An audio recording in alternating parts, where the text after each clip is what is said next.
há uma verdade silenciosa que poucos encaram de frente. Quanto mais alguém tenta ser perfeito, mais distante fica de si mesmo. E talvez o maior peso que alguém pode carregar não seja o erro, mas a obrigação constante de não errar. E então surge a pergunta que quase ninguém responde com honestidade: aceitar a própria imperfeição é fraqueza ou é o início de uma força que muda tudo? Por que isso incomoda tanto? Para que essa busca incansável por algo que não existe? E o que isso revela sobre como você aprendeu a se enxergar? A psicologia explica que desde cedo muitas pessoas associam valor pessoal ao desempenho, como se errar fosse perder valor, como se falhar fosse se tornar menos digno. Esse padrão cria uma mente em alerta constante, onde cada decisão carrega um medo oculto de não ser suficiente. E o que isso causa? Ansiedade antes de agir, autocobrança depois de agir e muitas vezes paralisação no meio do caminho. Estudos comportamentais mostram que o perfeccionismo não nasce da excelência, mas do medo. Medo de julgamento, medo de rejeição, medo de não corresponder.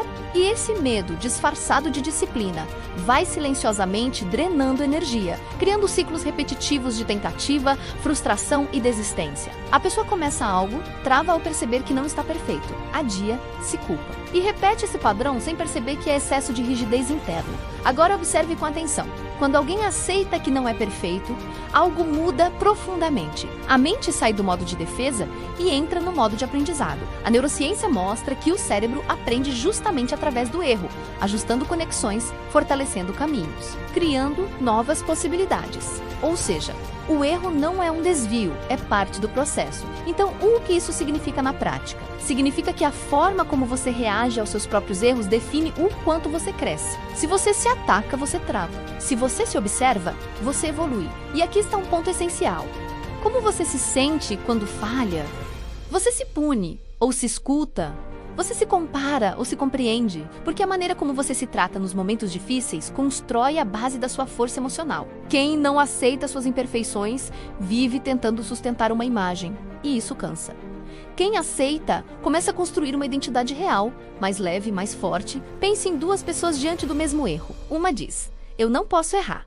Isso prova que não sou bom o suficiente. A outra diz: isso mostra onde posso melhorar. A diferença não está no erro, está na interpretação. E essa diferença muda destinos. Pessoas que desenvolvem autocompaixão conseguem se recuperar mais rápido, tomam decisões com mais clareza e mantêm constância mesmo diante das falhas. Isso não é teoria, é prática observada na vida real. É o estudante que para de se punir e começa a aprender com consistência. É o profissional que deixa de travar por medo de julgamento e passa a agir, ajustar e evoluir. É alguém que entende que ser humano é ser capaz de crescer. Aceitar a própria imperfeição não diminui o padrão, ele torna o progresso possível. Porque quem busca a perfeição vive travado na expectativa.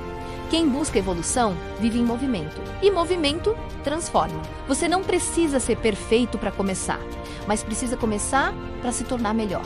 E outra ainda mais direta: o erro não define quem você é, mas a sua resposta ao erro define quem você se torna. Agora, como aplicar isso de forma prática? Primeiro, observe seus pensamentos. Identifique se existe autocrítica exagerada. Segundo, troque o julgamento por uma pergunta simples: o que isso está tentando me ensinar? Terceiro, estabeleça metas de progresso, não de perfeição. Quarto, pratique o diálogo interno consciente.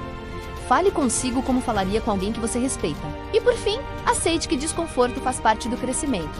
Não como um inimigo, mas como um sinal de expansão. Ao fazer isso, você começa a construir uma mente mais estável, mais resiliente, mais livre. Liberdade significa ausência de medo de ser humano. No final, tudo se resume a uma escolha silenciosa: continuar se exigindo de forma rígida, ou aceitar sua imperfeição como ponto de partida para algo maior.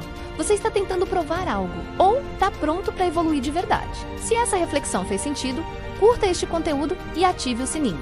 Compartilhe sua experiência nos comentários, porque quando você fala, você não apenas se entende melhor, você ajuda outras pessoas também. Aqui, formamos uma egrégora, uma grande família que evolui junta. E talvez seja exatamente isso que transforma vidas inteiras.